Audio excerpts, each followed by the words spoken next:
Seorang santri di Pondok Pesantren Ora Aji milik Gus Miftah di Sleman, Yogyakarta diduga dianiaya oleh belasan santri lain.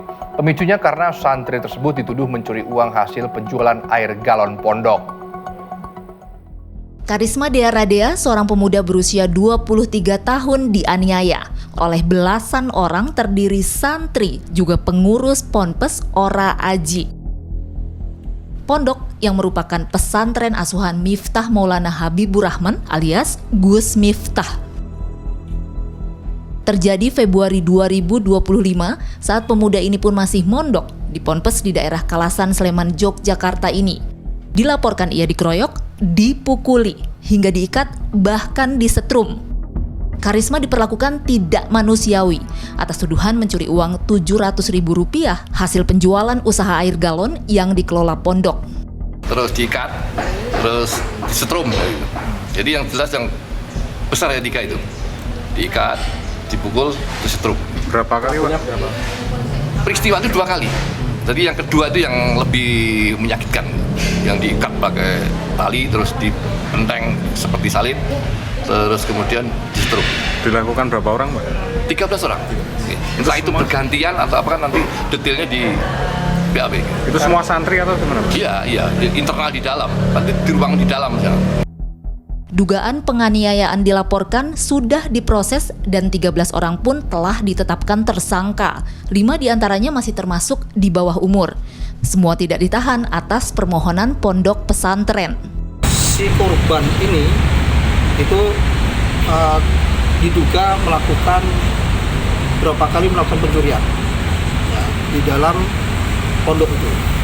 Nah, sesama anak santri karena berapa kali pernah ketangkap, dan yang terakhir itu pas ketangkep lagi kemudian dilakukan seperti interogasi gitu, kemudian emosional muncul, kemudian ada penganiayaan.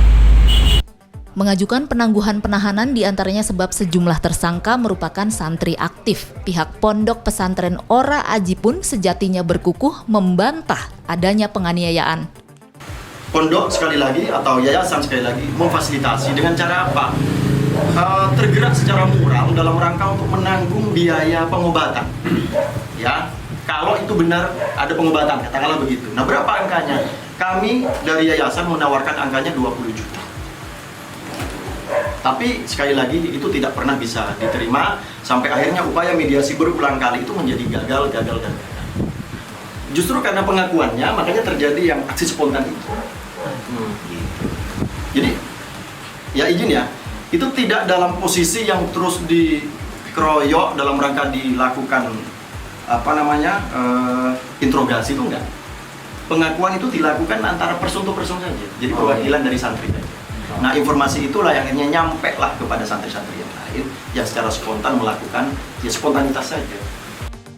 Sempat mondok 8 bulan, Harisma Dewa dimasukkan ke Ponpes oleh orang tuanya. Disebut diantaranya buat hindarkannya dari tawuran dan kecanduan game online. Pasca kejadian ia keluar dari pondok pesantren dan hingga kini masih alami trauma. Penyidikan tindak pidana penganiayaan dan pengeroyokan masih berjalan di Polresta Sleman. Andrea Sigit Pamungkas melaporkan.